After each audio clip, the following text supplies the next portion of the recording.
Welcome to the Clinical Update Podcast, the podcast that brings you thought-provoking clinical education from MIMS Learning that you can fit into your busy life. I'm Sangeeta Krishnan, medical editor at MIMS Learning. Breast cancer is the most common cancer in the UK, accounting for 15% of all new cancer cases. There is an association between deprivation and breast cancer incidence, interestingly with lower rates among women from more socioeconomically deprived areas. To discuss the vast area that is breast cancer, I have invited Dr. Jay Naik to speak with me on our podcast today. Dr. Naik is a consultant medical oncologist at Harrogate District Hospital who specializes in systemic anti-cancer treatment for breast cancer. In 2018, along with his team, he was nominated for and subsequently won the Kate Granger Compassionate Care Award. Welcome, Jay.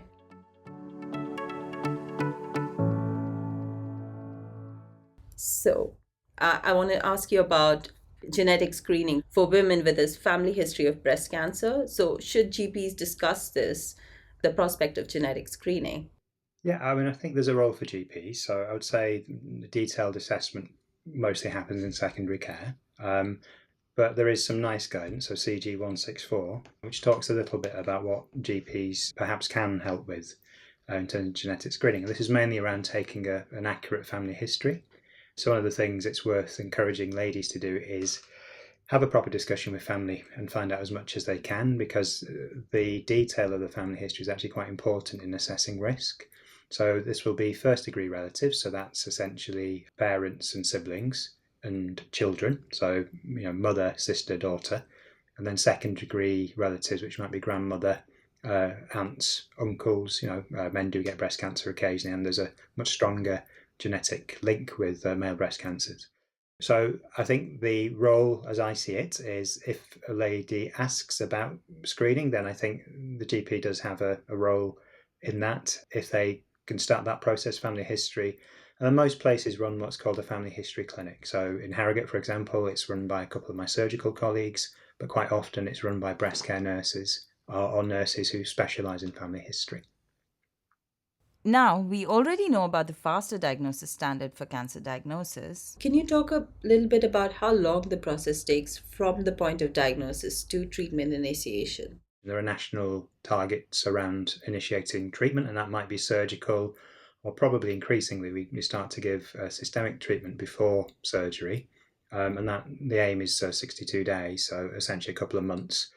I think challenges, and if I'm being honest about it, I think it's increasingly challenging to meet some of these targets. So sometimes there can be delay in seeing surgeons. From that part of the pathway, usually it's quite quick. So ladies will have their triple assessment, so examination, mammography, plus or minus ultrasound, and a biopsy. And that often gets to a diagnosis relatively quickly. So often you can have that back within a week or two. And then depending on surgery, again, just depends on whether there are waits for theatres, and then they can go to theatre if surgery is right. And as I've said, increasingly, if they have certain features of the cancer, which I'm interested in, think I can maybe offer some more precise treatment up front, and they'll be referred to somebody like me. And again, that might be a week or two before they see me. And then ideally, when I see ladies, I like to treat them within a couple of weeks of seeing them. But some places have waiting lists for chemotherapy. So, the ideal is we like to see ladies and treat them as quickly as possible. But the reality for some ladies may be that they're waiting longer at the moment. If you look at the referrals, lots of places are under pressure in terms of numbers of patients they can see and the mismatch between what they can offer and how many patients they can get in. A good thing, I guess, from my point of view as a breast cancer doctor, I have got many more drugs available to me now than I did have sort of even 5 years ago, especially compared to 10 years ago, which is fantastic. But it also, we have to deliver those drugs. And because we're doing better at keeping people going and treating them, some of the new treatments are more complicated, take longer, durations of treatment. So actually there's pressure on oncology. So reviewing patients, being able to assess them, make sure they're safe for treatment, pressure on day units to actually deliver the treatment, so having space to give chemotherapy. It's sort of a double-edged sword. Like I said, as an oncologist, I'm fantastically happy that I can offer more things that will offer more to patients. And nice when they approve new medications, they'll pay for the drug, but at the moment they don't actually pay for the infrastructure that's required to deliver the drug. So, it's great that the drug cost isn't passed on to the trust, but then the oncologists, the day units, all that pharmacy, radiology, everything that's involved, there's actually no specific money for that as I understand it. So that bit could do with addressing, I think. But it's interesting, and it's a nice problem to have, I guess, in a way. It's a bit like having an embarrassment of riches, and how do we deploy them? I certainly don't want to make anybody out there worried about their services, but I think it's a recognition, and that it may be a factor in some of the decision making as well. So, do you think that all of the new treatments available have sped up cancer treatment? So in terms of the response to the cancer, so in an advanced cancer, sure, I think sometimes you see responses. One of the subtypes of breast cancer, triple negative, and I've been using immunotherapy as part of the preoperative treatment for, I don't know, I've lost count, about a year and a half now, and astounded, genuinely by how good some of the responses can be. Not the same for every patient, unfortunately, but yeah. So I think responses. The flip side of that is, in order to get the information we need to make the best decision, that bit is actually taking longer now, because before I potentially would treat most subtypes of breast cancer the same. So whether they came to me, they get the same chemotherapy up front. But now, because I am more precise in my decision making, I need the information to make the precise judgment for the patient. But that sometimes can take 2 weeks or 3 weeks, which is quite difficult when you're waiting for. Well, it's difficult for me, so I can't imagine what it's like for the ladies I look after. So you want the information so you can start treatment, and then you're trying to book them in for treatment, but you thought, I don't quite know what treatment they want, what the right treatment is right now. Maybe it's worth definitely worth an extra few days to get the right information. But at what point does it become a bit uncomfortable? When 2 weeks I feel okay with, I think that's reasonable. 3 weeks I'm starting to get a bit antsy. 4 weeks, probably jumping up and down a little bit, if I'm honest. Yeah. It is just increasingly complicated, and I like to think in a good way. So I like to think the more precise the decisions I can make with patients, the better likelihood that they're going to get the right, as much benefit as possible from the treatments that I offer to them. Interesting. So the treatments are more precise, but arriving to the decision of what treatment you need to use can take longer. Going back to the beginning of when these present to a GP, breast lumps are obviously quite common. So what would be a red flag that a breast lump is a sign of something more serious? Probably right to point out that the vast majority, so over 90% of breast lumps, are benign. So the things that would make me worried about breast lump, clearly something that's obviously new that the lady has not been aware of before, a firm, a hard lump. Benign lumps are often a bit softer, not necessarily always. Benign lumps tend to be mobile, so they'll move around when you examine them, but malignant lumps tend to be fixed, so you can't move them around. Often they're associated with perhaps enlarged lymph glands, so you might have some axillary lymph nodes, or even supraclavicular sometimes, so above the collarbone or in the armpit, and certainly significant changes in the breast. And that can be difficult for a GP because it look like mastitis, but if that's not responding to treatment within the expected time frame, that could be something called an inflammatory breast cancer, which are rare but need treating. So those things I wouldn't want to miss as well. That's good to know. I want to talk about this drug that there's been a lot of press around lately called trastuzumab deruxtecan. So what do we know about this one? It's a relatively new kid on the block. It's been around for a few years now, but really exciting drug. Pretty tough drug, actually, as well, I would say. So in terms of side effects, but very impressive. So its original use so a subtype of breast cancer, HER2 positive. So this is the HER2 protein. And we know those cancers tend to, by nature, be more aggressive. So HER2, it's a member of the EGFR family, so it's a signaling protein. So there's an excess of it in these HER2 proteins, and we've known for over 20 years now that if we target the HER2 protein, we get better responses. It's an example of something called an ADC, so an antibody drug conjugate. And somebody had the clever idea, I don't know who it was, but they should have some sort of prize, I think, of that if you recognize that Herceptin or trastuzumab is a monoclonal antibody that's directed to the HER2 protein.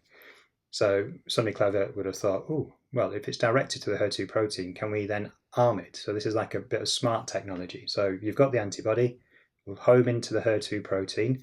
So what they've cleverly done is they've put a linker on the antibody, which is important, and I'll explain why in a second, and then they've attached it to chemotherapy molecules, essentially.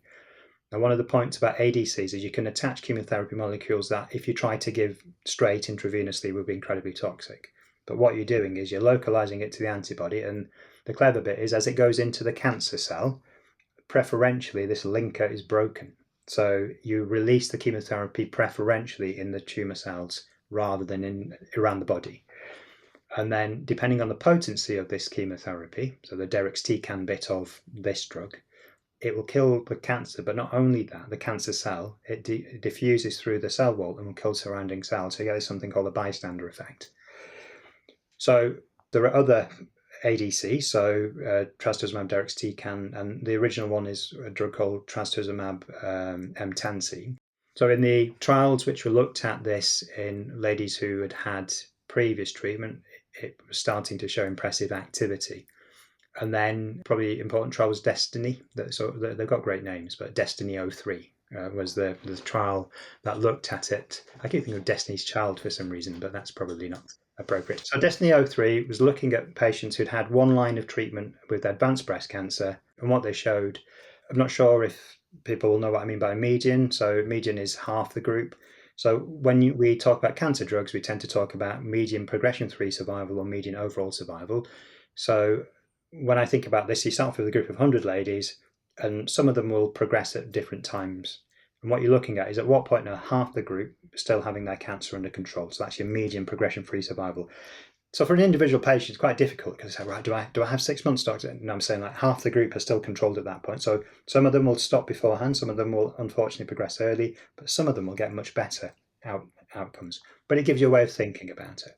So in that trial, it was massive. So what it showed is that the median progression-free survival with emtansine was something like 8 months, and with trastuzumab deruxtecan, 28.8 months, so over 2 years before the cancer progressed. So that was the original, and we use it. It's available on NHS. We use it in now second line, so we can use it after first line treatment. The recent articles in the news have been about a subgroup called HER2 low. So what we know is about, in the UK, it's probably about 10 or 15% of ladies have this HER2 positivity protein, but about half of them will have some degree of HER2 protein expression. So we rank them 1, 2, 3. If you're 3+, you're positive. If you're 2+, you're borderline, and then that usually goes on to have another test called FISH, which is Florence in situ hybridization. And if you're positive on that, then you get the anti-HER2 drugs. If you're negative, you're deemed HER2 negative. This is historically. And then the 1+, we would ignore that.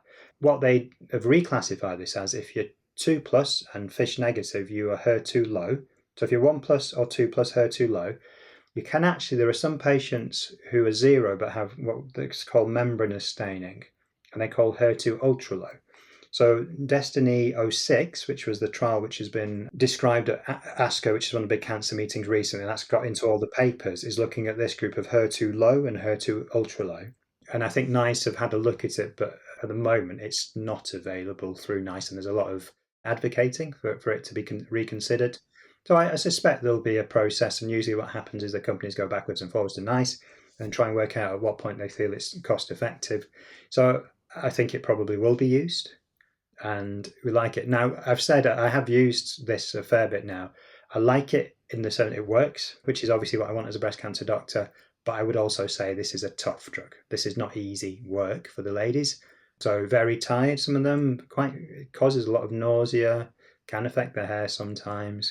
It certainly can make the mouth sore, cause diarrhea. It feels like chemotherapy, I have to say. So when I look at it, and then we treat patients with it, but it works. So obviously most ladies will want something that works. Mm-hmm. And the really important thing about it, although rare, there were some deaths in the trial associated with the treatment related to inflammation of the lungs. There's a condition called pneumonitis where the lungs can become inflamed, and that is important, and it can be, there are, what's the right word? There are protocols for dealing with it, but can be quite scary, can be life-threatening. So not risk-free, but a great drug. And I think we'll be using more of it. That's interesting. Do you often get patients coming to you and saying, I've heard about this drug, it's supposed to be this miracle drug, and that's how they get sensationalized in headlines. So do you often get questions like that, and how do you approach that? Yeah, is the short answer. Yes, I do get asked about these drugs, and I'm happy to discuss it with patients. I think, I sit and imagine, well, look, if you've got cancer, you want to take any chance, don't you? And you want to know and you want to ask about these new things. So I absolutely see it as part of my role as the cancer specialist to help people understand where it fits. And sometimes it's a discussion around, do they have the right type of cancer? And not just the right type of cancer, but are they in the right setting? Is it for people who are in their exact position, which may not be the same? People worry because it's the NHS that they don't get the most current drugs, but actually, I would say the Cancer Drugs Fund has made pretty much everything I would want to use is available. The process to go through, and sometimes it takes a bit of time. So the people who get caught out maybe are in that sort of period where it's going through the approvals process. But in general, we do get hold of those drugs eventually. And I'll just say, yeah, I'll say like, well, okay, this is where you're up to. And I genuinely had a conversation about this drug this morning. So I was talking to a patient and she said, right, I'm on this drug, Jay, what about this? I've heard about this. What's its role? So I just said, look, actually, for her, it would be relevant for her next line of treatment. I had a little discussion about the side effects, and actually, she unfortunately has an advanced breast cancer, but it and her priority is her quality of life. And the treatment she's on at the moment, actually, I think she'll tolerate pretty well. So it ends up being a discussion with the patient about what their preferences, priorities are, and also the technical stuff about the drug and where we use it. So yeah, just part of the conversation, and that's fine. I think if you need to acknowledge it, I think that's important, that you don't just dismiss it as, oh well, it's not right, but explain why. So I think that's important. It's worth 5 minutes of my time, I think, to do that. Absolutely. So, you already talked about this drug, which seems to have changed things quite a bit. So, can you talk about some other changes in the treatment landscape in for breast cancer? Oh yeah, incredible. I mean, I started. I'm getting on a bit now. So I started my training in oncology in 2002. So over 20 years ago now. And in that first decade, from 2002 to 2012, there were approximately 3 drug approvals that I can find from NICE. So trastuzumab, which we've sort of been talking about, which I've said 20 years later, blockbuster. Drugs are all based on it. And then it was for metastatic disease. Then it was actually 4 years later trastuzumab for early breast cancer, and then a drug called gemcitabine, which I use. If you go forward from about 2016, it's over 20 approvals. So not necessarily different drugs, but approvals being, it might be first line or second line. There's a drug called everolimus, which actually we probably don't even use that much now. Immunotherapy, which we'll probably talk about a little bit later. A class of drugs called CDK4/6 inhibitors, which in hormone positive cancer, so there's estrogen receptor positive cancers, massive, initially metastatic and now early breast cancers. Something called ovarian function suppression in younger women, bisphosphonates, so bone strengthening drugs. So there's a drug called sacituzumab, and then even more lately, there's a drug called olaparib, which was approved for patients who've got BRCA mutations, and again in a curative setting, but also now in a metastatic setting. There's another drug approved. And if you look at the NICE website, they've got about 18 things that they're looking at the moment. So it's a lot. It's a lot of stuff. So it, like I said, fantastic as a breast cancer doctor to be able to live through a real, golden age, I would say, in terms of access to new drugs that work as well. These are not just for a lot of them actually make a meaningful difference to patients, and significantly so. You mentioned some of the drugs that NICE is ready to be approved. Do you see any promising treatments that you're looking forward to? Yeah, so one of the interesting things, a bit like we've just talked about in this setting, is actually drugs which start with one indication going to a different subtype of breast cancer. So we talked about the HER2 low, and I think that one was in HER2 positive, but now is in other breast cancers. So essentially, estrogen receptor breast cancers or negative ones. That drug sacituzumab, which was used in initially what we call triple negative breast cancers, now has some data in hormone receptor positive breast cancers. There are a couple of more targeted agents that are relevant for hormone receptor treatments. So there's a drug called lacestrant and capivasertib. They do their best to make them quite impossible to say, don't they? So I have to spend a lot of time practicing them before I speak to patients. That is true. I used to think I struggled with the names of the drugs, and then I went to an oncology conference and I found I wasn't the only one. The speakers had to have a couple of goes till they got the name right. So that reassured me straight away. Oh yeah, no, But absolutely. We sort of you have to practice. They're like tongue twisters. yeah, I think they do that. So they always make the generic name a bit easier. I think to try and encourage you to use it. I think. that's a very good strategy. So moving on to some of the treatments that you use. I mean, I know you use immunotherapy, so could you talk a little bit about the side effects of these? Yeah.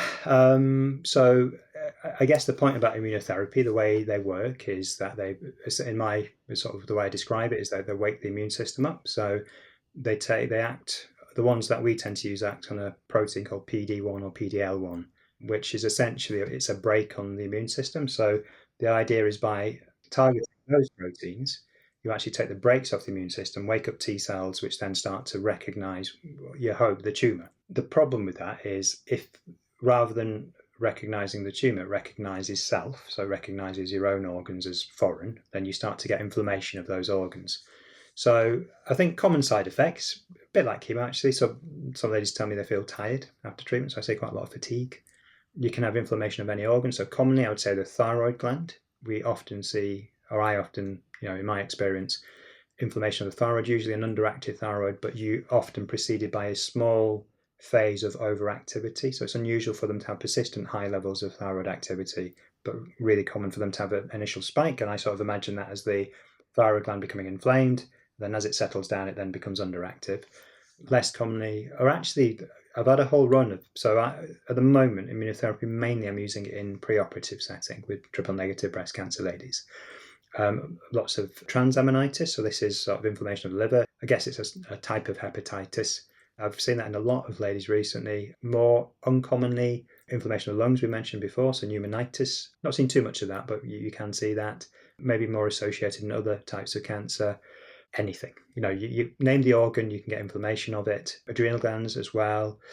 Gut, so you can get colitis can happen as well. So pretty much anything. So severe forms of this are unusual, but can happen. The ones that I tend to use in breast cancer, just a single checkpoint inhibitor, so PDL-1 inhibitors.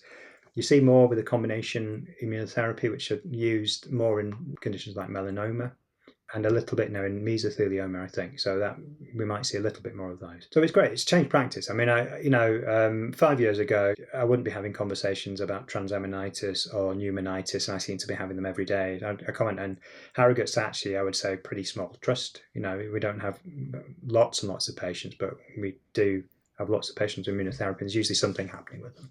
So it's changed practice actually, as in what I mean by that is that our day-to-day has changed. So the way we practice, the experience of how we look after people, our knowledge. So it's really interesting, and you end up learning lots about general medicine, because it's like, right, how do you deal with thyroiditis? How do you deal with hypothyroidism? How do you deal with hepatitis?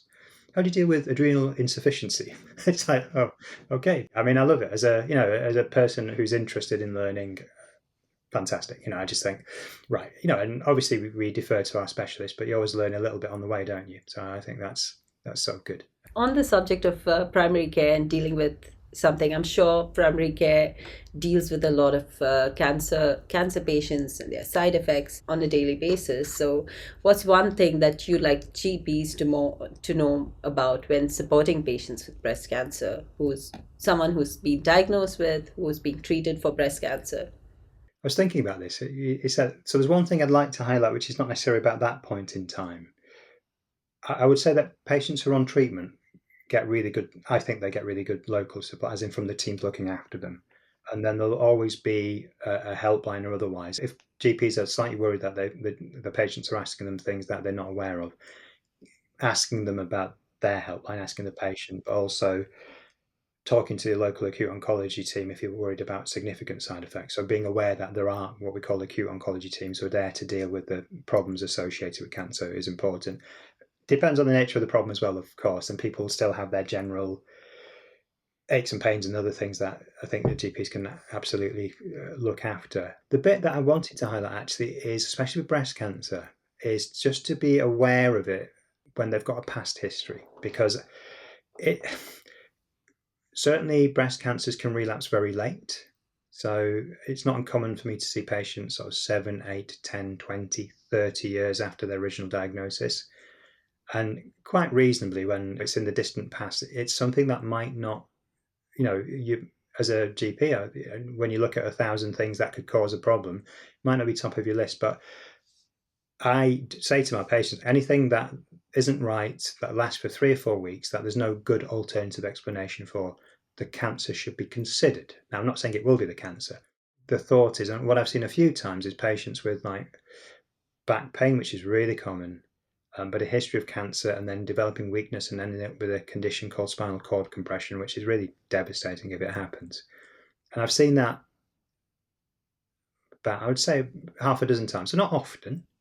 And I absolutely accept that there are very many more common causes for back pain, But for somebody with back pain, waking them up at night with neurological symptoms associated with it, with a history of breast cancer, I would be thinking, is there a problem going on here? But so it's just that thought that actually not to dismiss breast cancer as a possible cause for symptoms, even if their diagnosis was in the distant past. So, your team has won this Kate Granger Compassionate Care Award in the past. So, could you talk about some of your compassionate care practices to inspire the listeners? What I really liked about this award is that it was nominated for by patients. So this was patients who got to nominate the team. And I think overall, as you said, there were sort of 60 odd nominations. We got 3, I think, in the end, and got it. And it was really nice because it's a recognition, I guess, of how we look after patients. And some of it, I think, may sound obvious, but the focus was the person we were looking after. Oh, well, not just then, it is now. And it was really about, I think there's something about listening to patients, isn't there? And when you're busy, when there's lots going on, it's quite difficult sometimes. You think you stretch for time, but getting to the heart of what matters to the person that you're looking after. And that's really just about picking up cues and understanding, and then really focused on what is the impact of this on that patient. So I have a thought in my head.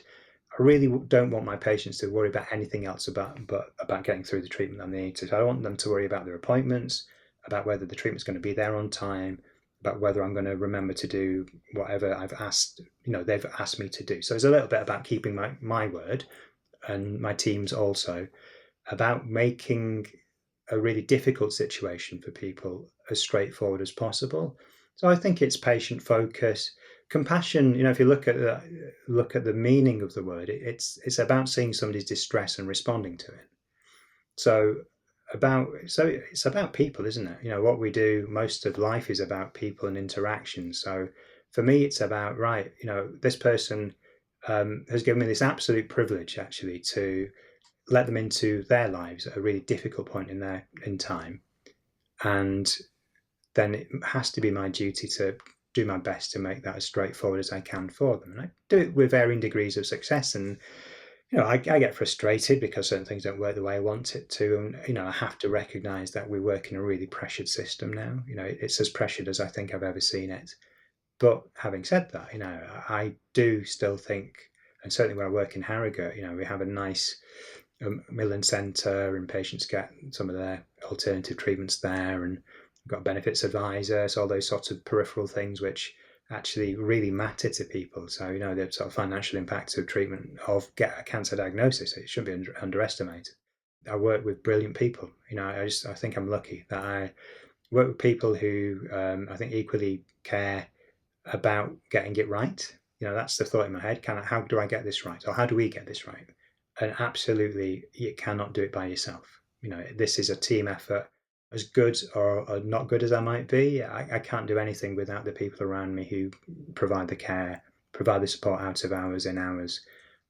So it's just about having that thought and sharing that thought with people. So it's about people. If you think, well, God, if this was my mom or my sister or my husband, any sort of relative you had, and it's challenged. That thought is challenged, Sangeeta, because it's so tough. And I'm lucky I'm in an environment where I think I can still exercise that thought and keep that thought here, right in front of me, of, right, okay, how do we make a difference? And just, can we do little things that make life a little bit easier for the patient? So can I save them a trip?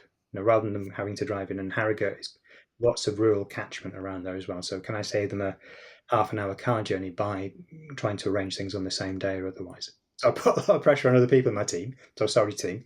But it's just those things. And it was really a reflection, I think, of a good communication within the teams, working for the same purpose, which was to look after the patients. When I was at the awards, I listened to the other nominations. I thought, they probably deserve it as much as I do or we do. It's just nice. It's nice to see that as well. So it's nice to have it acknowledged, and have it recognised. That's brilliant. Yeah, and mainly because it's from the patient. So this wasn't other people, other, I don't know, management or other people saying, "Oh, you've done a good job." It's the patient saying, "I'm It's the really people you appreciate work what you do." for. And that thought that, look, you're going through such a difficult time, and you've taken time out to actually acknowledge us. That in itself, the year before, I got nominated. And I got a commendation or something. I got a letter saying, well done. You're not getting any further this time, but well done. And the patient was really disappointed. I said, do you know what? I don't mind at all. That was the fact that you've done it is the thing.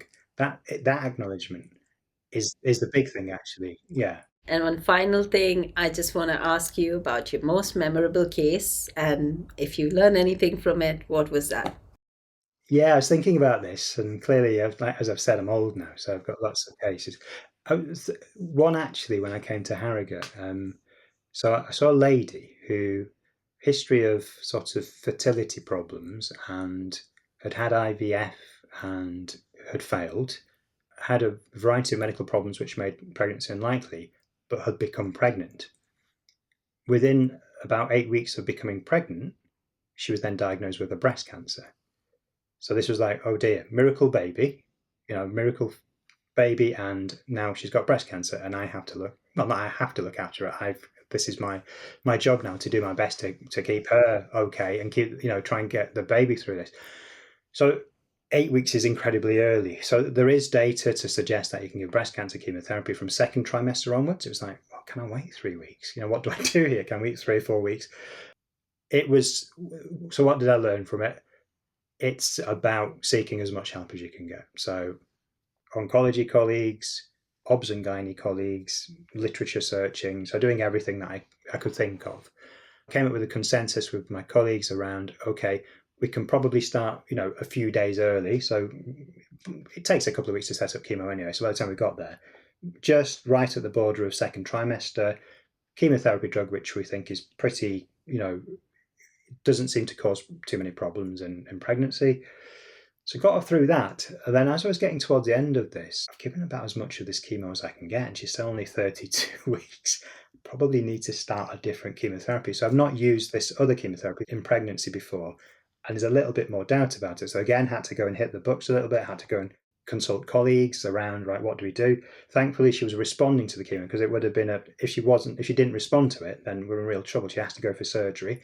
And she was inoperable initially, I think. So this was the real dilemma for us. So thankfully she responded, got to the point where she was responding quite well, but we'd finished the sort of 6 rounds of 18 weeks of chemotherapy that I could give her for this one. Decided to go on to this chemotherapy we did. And then actually at 34 weeks, she came in as an emergency, ended up having a C-section. So it was all a bit fraught and a bit scary, but thankfully baby was fine. And then we got her through that bit, then finished off her chemotherapy, got to the other side of it. And so it was like faced with something really, because you think, I don't treat children. I don't treat prenatally, really. So thinking you've got 2 patients, and she's the 3rd lady I've looked after in pregnancy, and I'm going to touch wood and say, thankfully, we've all gone to term and they've had healthy children. So that's great. This was as early as I'd ever seen it. So that was one of the big challenges here. Really fantastic, again, people willing to help and give advice. And, I called on sort of information from Leeds, which is a different trust, but they were happy to help. Colleagues in Leeds and otherwise that we talked to, and other people that I knew. The obstetrics team as well. So we used to have little case conferences every couple of weeks and say, right, how are things going from your point of view? How are things going from my point of view? And then actually the biggest thing is she brought her baby in, and so I took a photo of her with me. And then they sent me, this is the loveliest, I think, sort of acknowledgement I've had probably ever. So that what she'd done is made up a little picture frame. So it was me with the baby, and then it's a little IKEA frame. And then there were 3 essentially. So it sort of I'm showing Sangeeta, I know you can't see this, but rotated on both sides, and literally loads of comments from her, from a partner, from a mum and a dad, from, I think, a sibling, from friends, and just lovely things around the care that she'd had. And what that made me realise is the impact that you have beyond, I'm aware of the patient and the people they bring with them, so the partner, that's really very much in my focus. I always think about partners and how difficult it must be sat beside somebody going through this. But then you realise actually people don't live in isolation. There's a whole network around them. And then what happens here impacts people in that much bigger space as well. So that was the learning. It was like, oh crap, what I'm doing isn't just about the person in front of me, but it's about this whole sort of set of people around me. And yeah, so I think she's the most memorable, well, her and her daughter. So yeah, I would say that one. Oh, very touching story. Thank you so much for sharing that. It was amazing. And I'll leave you, Jay. Thank you so much for being with us here today. We'll be back next week with a new episode featuring a discussion on chest pain. Bye for now.